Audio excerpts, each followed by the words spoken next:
હવે સમય એવો આવી ગયો છે, ગેસ બંધ થઈ ગયો છે અત્યારે, બાટલા કાટલા. હમણાં થોડો ટાઈમ યુદ્ધ આવશે એટલે ડીઝલ બંધ થાય છે, પેટ્રોલ બંધ થાય છે. પછી કલાકાર શું કરશે? સીમા આવશે. કલાકાર હાંડિયા લેશે, કારણ કે ઘોડા કલાકારને મોંઘા પડશે. 5-5 કિલો ચણ્યા જો ઘોડાને હાંડિયા, અને હકાબા હાંડિયા માથે નીકળશે સાહેબ. ખબ ખબ ખબ ખબ કરતો હાંડિયો હાલ જતો હોય છે.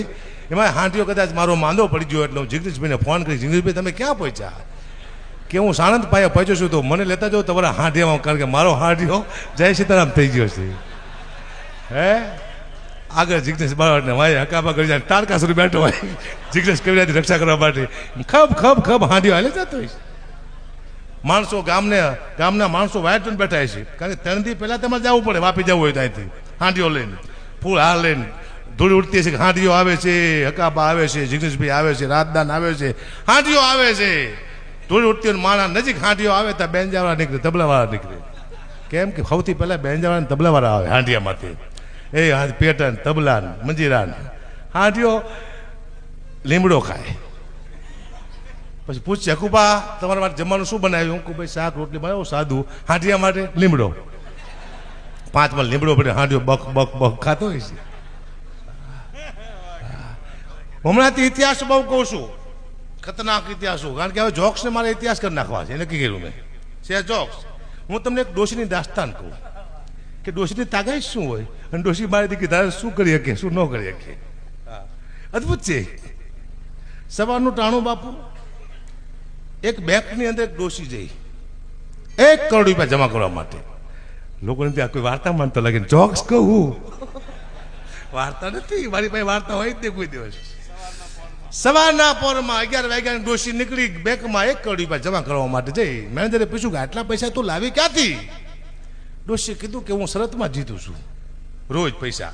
કે કેવી જ જીતેશ? ડોશીએ કીધું કે તમારા વાળ છે ને એ પ્લાસ્ટિકના છે. મેનેજર કે ના ને ભાઈ ઓરિજિનલ છે. કે નહીં હું સાબિત કરી દઉં. તો કેટલા રૂપિયા આપીશ? મેનેજર કે 1 લાખ રૂપિયા. ડોશી કે ડન, 1 લાખ રૂપિયા. સવારે મારા વકીલને હાલે લઈને આવીશ સબૂતમાં, અને તારા વાળ પકડીને જોઈ લઈશ. જો ઓરિજિનલ હશે તો હું તને 1 લાખ આપીશ. મેનેજર કે કંઈ વાંધો નહીં. ડોશી સવારમાં આવી હો એના વકીલને લઈને. મેનેજર બેઠો તો વાળ પકડી આમાં હાલાવીને કર્યો ઘા. મેનેજર નીચે પડ્યો, દાંત કાઢીને ઊભો થયો કે ડોશી ઓરિજિનલ વાળ છે, ડુપ્લિકેટ નથી. અને ડોશીનો વકીલ નબળો પડી ગયો, ધીમો પડી ગયો. એટલે મેનેજરે કીધું વકીલને કે ભાઈ હું જીતી ગયો ને તું કેમ નબળો પડી ગયો? વકીલ કે આ ડોશીએ મારે યારે 5 લાખની શરત મારી હતી કે સવારમાં બેંકના મેનેજરના વાળ જાળી નીચે નાખું, જો મેનેજર દાંત કાઢે તો મને 5 લાખ દેવાના. કે આરામ કોરના મને તે 5 લાખમાં હોળી દીધો. સાહેબ આ ડોશીની દાસ્તાનું છે બધી, શું વાત કરો છો? દુઃખની વાત છે પણ કરવી પડશે સાહેબ જીવનમાં. હું અહીંયા દર મહિને દર માસે અહીંયા હોય છું, અને હું દર માસે 10 મિનિટ જ બોલું છું, કારણ કે મને ખબર છે આ સ્ટેજ મારી માટે બહુ મહત્વની છે. હું તમને ન કહેતો કહું કે આ રાણેસર, ભાયલા, મા મોગલમાં, જગદંબા એના હિસાબે હું અહીંયા બેઠો છું. પહેલાં એ મને આગળ લાવી છે, મારું અસ્તિત્વ નહોતું. અહીંયાથી મારી શરૂઆત છે, અહીંયાથી અહીંયા હું પહોંચ્યો છું. તો માત્ર મા ભગવતી જીંદવારી મોગલની કૃપાથી અહીંયા પહોંચ્યો છું. મારા યોગેશભાઈ બોક્સાની પણ અહીંયા હાજરી છે. ઘણા બધા કલાકારો છે, કારણ કે કલાકારનું નામ નહીં લઉં, કલાકાર વધી ગયા છે. આ બેન્જાવાળા, આ તબલાવાળા, વિચાર કરો સાહેબ, સૌથી વધુ મહેનત આ લોકોની છે, સૌથી ઓછા પૈસા આ લોકોના છે. શું કરવા? આ લોકોના પૈસા અમે ખુદ ખાઈ જઈએ છીએ. અમારી ભૂખ જાય તો બિચારા આગળ આવે ને. અમારી ખતરનાક ભૂખ છે. હું આના 40,000 રૂપિયા નક્કી કરું. કેટલા? 40,000 આપું. કેટલા? 25-15 હું ખુદ ખાઈ જાઉં છું. 15,000 ખાઈ જાઉં છું આમના હું. પછી આને કેટલા આપું છું? 25,000. એમાંથી આ 10,000 ખાઈ જાય મારો દીકરો.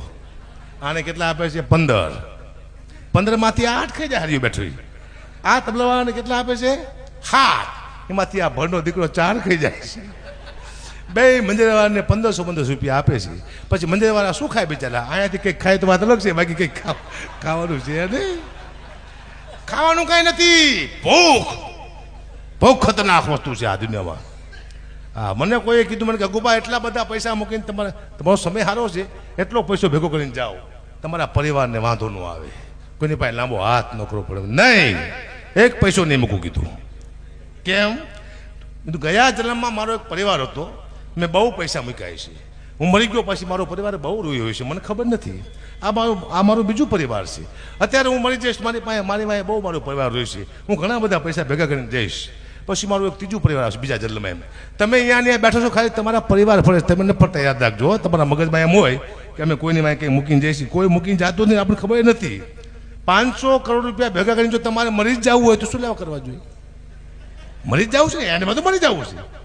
બાપુ હું અત્યારે 10 કંપની કરી નાખું પછી હું મરી જાઉં, તે કંપની મારે શું કામ નહીં? છોકરાને કરવાની. છોકરા સારા હોય તો કમાવાની જરૂર નથી, એની હાથે પેદા કરી લે છે. અને છોકરા ખરાબ હોય તો કમાવાની જરૂર નથી, મારા દીકરા આપણું પૂરું કરી નાખશે. એક કઈ બાજુ કમાવાની જરૂર છે જ નહીં. છોકરા સારા હોય તો એનો કમાતા, અને ખરાબ હોય તો એનો કમાતા. છોકરા હાથમાં છે બધું, બરાબર? આનંદ કરો, બાકી કશું જીવનમાં છે ને મને ખબર પડી જાય.